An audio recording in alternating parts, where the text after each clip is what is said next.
are, ladies and gentlemen. The beautiful map, for sure, but it damn well is hard. It is Eichenwald, or Eichenwald, depending on where you are in the world, I guess. We can go through this again. I mean, we live in Germany, so we've been told the proper way. Eichenwald, Yeah. if you really want to go for that one. But then everyone has their dialect. It doesn't matter. It's a big old castle. It's a damn long stretch and a big uphill battle for attacking teams. And there's a hell of a lot of choke points for them to get through. Now, of course, the first one, got to get that payload captured to begin with. Jason, what are you seeing from the teams, other than the standard? Well, Lunatic-Hai is pretty different than the standard at the moment. We'll see whether they stick with it, though. Yeah, that's my question, right, is are they going to potentially stick for it? Because Miro, have we seen him play a hit scan hero ever? I can't remember ever seeing that. I mean, we see him play Winston, right? We don't have to aim. Yes, yeah. Yesterday he was hovering McCree in lobby, in the spawn on this particular map. It's probably just like, I can aim. You may have seen my Winston. I can aim. It's like, Miro, sorry, mate, it's not actually the same. But for LW Red, like, we haven't seen many teams actually defending the choke that often in recent times. Like, they like to hold back towards point, but I think with the kind of comp they have here with Nanahana definitely, and with Sabiobi having the Roadhog, they want to look for two different avenues of picks. For the wall to split them off to kill someone, and also with the Roadhog hook to come through to give them that man advantage. Well, blow me down. Toby's going to be back on that Tracer here as well, so this is fascinating. It's a single support, triple tank, May, and of course we're seeing the Tracer in the mix here for Lunatic-Hai. Very interesting. Toby can get around behind them, and Eska obviously has a wall of his own now, and a potential Blizzard coming out if needed. But Miro going to open things off. That's a great start to find Luna beginning. I would say some hot May on May action, but it's kind of cold, really, in the end of the day. But Toby does manage to get Nanahana down. Toby just putting the damage down. Eska pumps in. Janice around the side. Oh, brilliant. Earthshatter catches him out just as you thought. Lunatic-Hai might have stolen advantage. Janice says no. Yeah, but can we respect the fact that Jonas had Earthshatter up within the first 40 seconds of the game? Insane. That was ridiculous. And he got like a 2 or 3 man. He got like 3 kills in that last part of the fight. I mean, and there was even a div on the other team to actually mitigate his fire strike, so he was swinging away like crazy. That was insane. That was honestly phenomenal. If you look at Miro, 43% built up. But nonetheless, Miro did hit the charge onto Luna to actually give him that first initial kill. And these Maywells, I don't know what the heck's going on, but they're not hitting the right spots. Yeah, or at least they're using the block line of sight. Well, Dean already taken down by Sabiobi. That's going to be the hook coming through. We can talk about Dean on this Ana once again. It's a role switch that seems to work on attack. I don't know, Jaehong and Dean making these switches, but at the moment, it seems to be struggling for them. 2 minutes 30 to go. Yeah, so key ultimates are pretty much ready to go. We've just got Nano Boost and the Self-Destruct online here. And of course, Pulse Bomb going to be thrown into the mix here for Toby now. Not going to get anything with it. Dean does have an Nano Boost of his own, but you can see what Toby's trying to do. Split some focus here on the side of LW Red, but can he dictate enough attention? Can he draw them over his way? Maybe not now with the sound barrier down. Sound barrier comes in. Janice gets Eska down. Dean's already picked off as well. Toby just trying to make himself a nuisance. Nanahana finally being picked up by Miro along with Gambler, so it's a pretty even exchange. But Lunatic-Hai, of course, got a long way to go for those reinforcements and still yet to get themselves a marker on the board. I'm really confused actually what Lunatic-Hai are doing, because they're not really attacking altogether. They're kind of attacking in different kind of avenues. Yeah, don't worry about this too much, because LW Red are just trying to regroup so they can't get picked off, since they did lose quite a few people. They're going to get back on the point to contest it, but it's going to be a little bit tougher to do so, but the Self-Destruct has come out of Mecco. That's not really the hook you want to see there, is it? The Blizzard comes down, but the damage is done already. Now, Eska manages to get himself one. The hook comes in. Sabiobi just flies in there and runs straight back out the back door. Janice once again picks himself up another double kill. I seem to be saying this quite a lot, Mitch, as this fight tethers out. Yeah, double Blizzard used up on that point there, and Janice had a lot of room to breathe.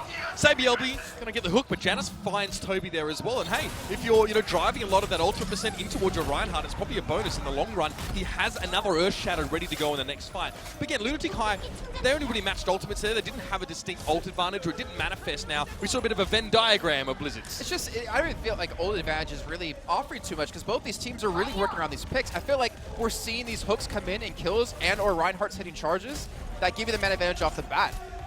Yeah, we did see Eska there. He popped the Blizzard on top of the payload, trying to give them the opportunity to capture here. Nanahana is just trying to wait to put this wall down so he can buy some time for his team, but it doesn't seem like anyone's going to really be able to capitalize off of this. And now Lunatic-Hai, they have the post bomb. I think they're hoping Toby hits this onto Luna, tries to get onto the supports, because that gives them such a huge advantage. Shatter doesn't go through. He gets shielded out there. The self-destruct and launched in, but that nets himself nothing. Luna did get picked off by the charge of Miro. Tajan fights Sabiobi, and suddenly Lunatic-Hai starting to pick up kill after kill, and this is going in their favor. Tajan does get frozen up, but it doesn't matter. Miro's there to support him. coming around the side. Janus goes down, and it looks like Lunatic-Hai are going to finally cap out that point. Yeah, I mean, Jason made a very good point as well. These two teams are very pick-oriented. It's not really so much about the hack and slash there, and that's what happened. We saw the picks in favor of Lunatic-Hai at the start of that fight there. And then once they had even a small man advantage with such a tanky lineup, they can snowball that through, especially with a Tracer hanging as a loose end. So this is where I wonder if LW are going to change things up, because we can see them hold up close and personal with Nanahana playing the main. He's got the Blizzard, so why not go for it? We also see them be able to hold with a Soldier on the high ground. And Lunatic-Hai, all they really have is Jaehong to be their man to disrupt that high ground control. Hoping for Tasia to hit a hook in this situation is a little bit too much of an ask. And now, he's going to get got out here. Miro doesn't really have support just yet. Well, 2 minutes to go. Blizzard's already gone down around the side there. That's coming out from Lunatic-Hai, but unfortunately, Eska's been picked off. He managed to get straight taken down. Salviobi comes in, and this is looking very good for LW Red at the moment, but Nanohana did manage to get his ulti off before getting picked off there. Miro comes through. The self-destruct only finds Tasia, and now it's a real advantage for Lunatic-Hai because LW Red, they made the drop down, and it's backfired on them. It just didn't work. And that cleanup here for Ru Jaehong just chasing down as he has to on towards Gambler. Smart play by Lunatic-Hai though. They saw that LW Red were engaging, dropping down off the top. They threw themselves a bit of a prophylactic blizzard down there, and to receive that push, they actually put it behind the wall, but as soon as they saw the wall, they're like, okay, if they come too far forward, they're going to be frozen. So that was actually Eska's, because I was looking, I thought that was Nanahana's as well, but he still got his up, and he actually just used it as well. And it seems like both teams, with the current comps they have, it's just kind of hoping the other team switches things off, because we're not having a single soldier being played. Another Earth Shatter going through, not finding its mark. This time Tasia gets the hook up, but he will get taken down by Miko. Did get the hog ready and waiting to go around the side there, but he has the support. Now Jaehong going looking for the kill, just trying to juke it out, juking exactly what he can do. You're not going to be able to get away from this one, Luna, no chance. He cancelled the sleep dart perfectly. He actually dropped his defense matrix for a little while to bait the sleep dart, brought it back up, finished off the kill, and now Lunatic-Hai are on a roll. They've got a whole hog, they've got a self-destruct, they've got a sound barrier, and Eska's not far away from a blizzard. Self-destruct's really deadly here too, because if you can charge onto Miro to drop that shield, there's nothing they're going to do to prevent this one from doing damage. The hook's going to come through, and Ru Jaehong is just waiting. He's waiting for his opportunity to use it. He's standing there. No, it's just like, I'm just going to do it right here. It's like you guys, oh! He still got 3 with it. Oh my god. That is tragic to watch. How telegraphed can it possibly be? He didn't even fire. He sat on the payload and was looking for an opportune moment. He may as well have just, sent a strongly worded letter. I'm about to self-destruct. So what that was, which you saw Janus was on the other side, and all the supports came around the right, so there's no shield for them. And then he's like, oh, yeah, we've just come around the wall. They weren't grouped behind the shield. Yeah. I mean, the problem is, if you all go from the same direction, you're going to get taken down. Yeah, You're actually forced out. So it was a wise move. You have to go from splits, but it's just kind of like you have to walk into that. You have to contest. But another booster coming through, and Nanahana, I think, going to get frozen up. Yeah, Toby's going to get Gambler down. You see the hammer swinging between Janus there and Miro. It's going to be, in the end, Lunatic-Hai that will come out on top. Tasia finds Nanahana with the hook, gets him towards there. Miro got the Earth Shatter ready and waiting to go, but just doesn't need it, use it. And more importantly, look at the payload position. We're almost at the corner, and the ult advantage is stacking in Lunatic-Hai's favor. And that wall placement there was really nice from Eska. That forces a few of LW's players around. And again, they have to pinch this. They have to split, which is advantageous, and it can help you survive against an Earth Shatter. But Miro's going to bring the hammer down in a second. It's going to be very hard to adapt to. There it comes in. Doesn't actually catch all the intended targets, but still, nano-boosted Sabiobi was knocked on his rear end on that Reaper. Not able to do much, but the sound barrier here protects LW Red from the follow-up damage. Yeah, they back away from it, just respect it. They get themselves healed up. So no damage done really from Lunatic-Hai other than backing away from the payload. It gives them that time. Janus though gets himself the Earth Shatter ready and waiting to go. There's a couple that have missed, but that one connected. Gets himself a quick double off the back of it. And Lunatic-Hai are sent packing. I love that play, actually, because what Gambler did to assist Janus was call out when you want the speed boost. I'm going to boost you around that corner when they don't see you coming. Run directly behind Miro, so there's no chance he could block it with a shield and catch out a great Earth Shatter. They're going to keep Jaehong here. I mean, they want to delay as long as they possibly can, right? So some warm milk and honey for you, sir. Yeah. So yeah, they delay him, and with only 5 seconds left to go, you pretty much don't have now a Diva going to be here for this last attack. Yeah, that's going to be simply all she wrote. They're not going to be able to touch it.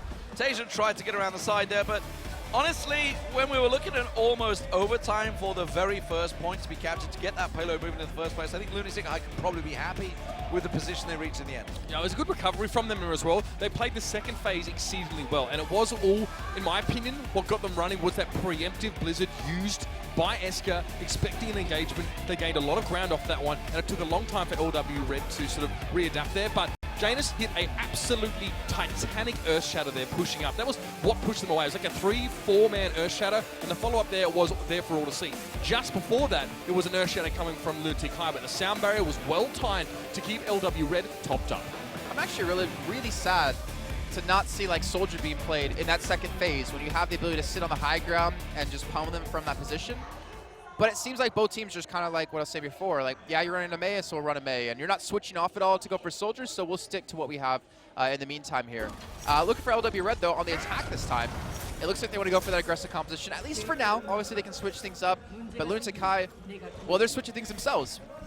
Back to normal, like we saw in the first game. And look, when Rujihong and Dean are playing the same roles that they would have, like, so Rujihong would be playing the Diva and Dean probably playing the Ana in this case. It's possible that Jaehong's not feeling great on Diva today. That could be the issue, because whenever we are seeing Diva picked here for Lunatic-Hai, Jaehong is playing that Ana. I'm not really sure why he'd feel that way, because I think yesterday he was quite potent. I think it goes back to what we said before in the first one, when they're playing defensively with Jaehong on Ana, is the Genji. Be careful of the Genji. Jaehong has had so much experience dealing with Tivik, dealing with Arhan, dealing with the best Genjis of the world, to be able to sleep dart them, to be able to sustain against them, and also be able to poke them out to actually prevent them from engaging on you. So maybe it's a comfort thing. Put Jaehong on the Ana, deal with Nanohana, who ideally will still be sticking to this Genji here. And that's where we're going to look. Can Nanohana be successful when Jaehong is now playing the Ana? Well, we saw Dean quite often getting picked off on the Ana yesterday, so I wonder if maybe that's anything to do with it. Maybe they just had these talk overnight and figured out, okay, this is the adjustment, but either way, let's see how it works out. Nanohana on that Genji. We'll see how offensive he can be. Of course, he can just climb straight over that wall. That wall's not going to be doing any problems for him, but there's still no kills going down at the moment. They're going to try and trade. Now they're going to push in around the side. Yeah, a lot of aggression, and Eska just having the jockey back, having already used his wall. Now the second one comes up, and Nanohana just climbs up, but there is a Zenyatta in the mix here, and Meko and Nanohana doing work. This is what Nanohana can be trusted to do. This is why he is one of the secret weapons of this team, and with Sabiolbe with him now, that dive comp working out beautifully, backed up by Luna, giving healing, and Discord Orbs when required. And this is a real problem for Lunatic-Hai, because that was a very fast first cap. Lunatic-Hai did it in just about overtime, so they could give them a massive amount of time for LW Red to push on finish. And to go on the idea of what we're talking about with Jaehong playing the Ana, I feel like it comes down to the attacking versus defending, where when you're attacking as an Ana, you can sit back and just heal your team, right? There's no pressure towards you, but when you're defending, they're going to be in your face, and you have to be able to deal with that high-pressure situation, which I think we've seen Jaehong over the past few months deal with exceptionally well. But like you said, LW Red took the first point extremely quickly. Nanohana is getting really close to his Dragon Blade, and Sabiolbe on the Tracer, finally being able to play the Tracer, which we wanted to see this whole series, has his pulse bomb ready to go, but didn't really connect on anything. Yeah, well, I mean, the pulse bomb didn't connect, but it's more impressive that they are in that position already. So the normal choke point that you see as they try and push through that doorway is not there at the moment, because they've got the Genji, they've got the Winston, they've got the Tracer, all up on the barricades, or whatever you want to call them. I can't remember the name of it for some reason. The battlements, there we go, that's the word. Ramparts. The ramparts, either way, if you want to go pull out the medieval, but they don't have a Reinhardt, so they have nothing to stop a self-destruct, and that's where Meko can really start to excel here. They have to hope that Miro's going to be able to get his shield in time, and Eska, well, you got picked off from long range. Yeah. Shuriken's making the job happen there. And Nanohana has another Dragon Blade, and that's really what broke that point open or helped him on that push earlier on here. He's going to be sitting on it for now, and yes, you're right, they obviously are susceptible to that self-destruct, but they've got a lot of mobility to avoid it. And Nanohana as well is just making an easy time of this one here. Back and forth. This is a really messy defense from Lunatic-Hai. They're coming one by one. They're just trickling through, and okay, self-destruct's going to go through. He might be able to catch one with it, which will be Gambler, but that's about it. Wait, how did he die of all things? How did Lucio die just of all got things? caught. Someone in chat typing 20 tick. Sad face. But yeah, most of LW Red can avoid that, but here comes the Dragon Blade now, going straight in, and Nanoboost was used there on one of the tanks, maybe even Dean, I think, and Nanohana's out of position, but he's okay with this. The payload's still moving! Lunatic-Hai not really in a position now. They need to get addressing on towards this one, dropping down, try and do something about it. Transcendence comes in here as well, while the self-destruct, and LW Red are pulling out all the stops here.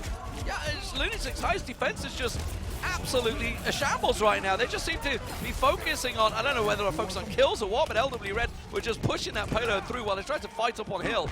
Now finally they've cleared them off. Now they have themselves a hold at last, but boy, it's took them a time to get this thing going, wrestling that payload. I mean, Lunatic-Hai, in terms of like comps, don't really have that bad of a composition, because they have the ability with Miro and Dean to get onto the high ground, to get on the low ground extremely quickly. They can transition between these different heights and these verticalities to get in the faces of LW Red. You have Eska who can run around and get on high position if he needs to, obviously be protected by the tanks up there, or sit on the low ground, be protected by Tasia and Jaehong. It's the same setup as their Gibraltar second stage composition inside the hangar, giving them the ability to transition between those levels quickly. Well, we're finally seeing the change that you were hoping to see in the last push from Lunatic-Hai. The double Soldier 76 in there. Eska this time coming out on top against Nanohana. He's forced down. Jaehong was the one that picked up the kill in the end. And now LW Red, how are they going to adjust? They've already put out Zenyatta, so they've made a couple of changes already. But Eska is doing some serious work that they're going to have to consider. Yeah, so Luna on the Zenyatta, like, we don't really see too much Zen lately. We sort of see it come back a little bit more because the Discord Orb shreds through these tanks. I think it's mostly just for Miro and Tasia. Like, they're big, beefy targets that don't have really a shield necessarily just hide behind and stay safe with. And you have Dean, who's you're really hoping for like the defense matrix, but even him is really susceptible to the Discord Orb. It's a core component to a very aggressive dive comp as well, because you can give that extra bit of healing to a particular player, perhaps your Genji going forward, and you can also help your team just bash down the front door. But now Sabiobi tempted a pulse bomb here, doesn't find anything. Oh, I thought he could try and sneak around the back there, try a little ninja move, but it's not able to be for him. Miko does manage to find Dean, so straight up D.Va on D.Va action there. Eska trying to run away, trying to get out of there, and you can see Tak5's already waiting from Nanohana, but he doesn't need it. The rest of his team have got into good position. Oh, that was well read, that dive. Just sidestepped it, little swerve. Now Tasia comes around the backside, gets himself a whole hog off, tries to switch to Sabiobi, but nope, denied. And Genes just says, no, the payload's going to roll on through. Yeah, and I mean, the transcendence is all good and fun, but the thing is, you can still be bursted through that. You can still die to a Rodon hook and a shot right in your face, but Lunatic-Hai now, with about 3 minutes of time on the board to push through this final area. Keep in mind, they don't really need to finish the map, but they have to get damn close to it. 64.63 meters, and Sabiobi, he's looking for blood. He's even using the pulse bomb. I didn't expect him to commit that into this because they're not really going to get that much distance because no one's on the payload. They want to keep going aggressive here as well. Keep coming forward, chomping at the bit that at least the pulse bomb did connect on towards Lee Tasia now. Janus denied. There's no escape for that man. The wall comes up, and the two-faced villain won't make it home. That's not what you want to see. That's not what you want to see. He tried to charge away. I wasn't sure whether they were trying to commit to just keep them stuck at the double doors, which can often be the case, but it wasn't this time around. Eska really a long way away from where he needs to be at the moment. He's just trying to keep them away at the spawn point. He's trying to build 0% here, yeah, and he's trying to make it so they have this blizzard when they do finally push to the doorway, but LW Red's smart enough. When they did get aggressive, they didn't push the payload because they didn't want the door to close. They didn't want that metal door to come down and cut off the avenues of attack that they can really go for. And they want Blizzard first, remember, because that feeds ultimate percentage to your teammates. Like a Reinhardt can get easy ultimate percentage if there's a Blizzard down. He can get a lot of easy, free, and safe damage with the hammer. Well, good ults for both sides at the moment. The hook is a swing and a miss, doesn't quite catch his target. They're going to force him away. You can see the Earth Shatter ready and waiting to go. We've already seen some big ones. That Earth Shatter doesn't connect coming out from LW Red. So Janus not managed to find his. Miro doesn't really get his down connecting either. Janus tries to respond. There's going to be the sound barrier coming down, and this is an absolute catastrophe of a fight. Yeah, Janus having to back away here. Bite grenade jumped on his head, and Meko up on top of the payload here. LW Red now starting to wake up here with a bit of alacrity, moving forward. And an attempt for Miro, he was way out of position. Nothing he could do there. And LW Red going to be sailing forward. Lunatic-Hai may not even have a chance. It's Eska with the Blizzard. That's the gambit. Throw the Blizzard. Oh, he's no! down! He got picked off! He got the Blizzard off. No, he didn't. That was a Nanohana's Blizzard going down. It keeps Dean alive. He manages to get on there, but he will get desuited. Now, anybody needs to touch this payload as quick as possible. The Tracer comes in. You can see Miro in a last-ditch effort tries to throw himself forward, but the whole hog will push him away. And LW Red will take map number 2. Eichenwald will go their way. We're in a tie game. That kill on Eska, that's the only ultimate they had. He had to worry about a Roadhog hooking him. He has to worry about Defense Matrix eating his Blizzard. He tries to run in, looks at the ground to try to throw it down, but gets picked up before he even has the opportunity to do that, and they lose the potential to stall that one out.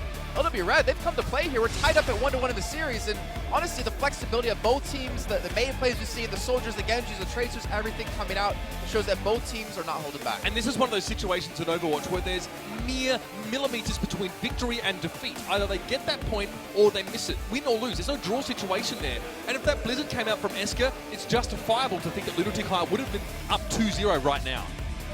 What a fantastic game we have on our hands here. Lijiang Tower will be the following map, but of course we're going to have a small break before then. But guys, let's have a bit of a takeaway from the first 2 maps we've seen here.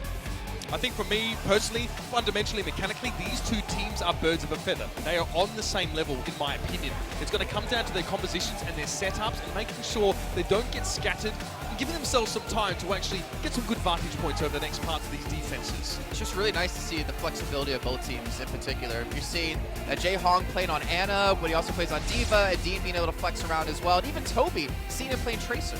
Well, here we go, ladies and gentlemen. We're back after the break. It's going to be Lijiang Tower. See you in a few.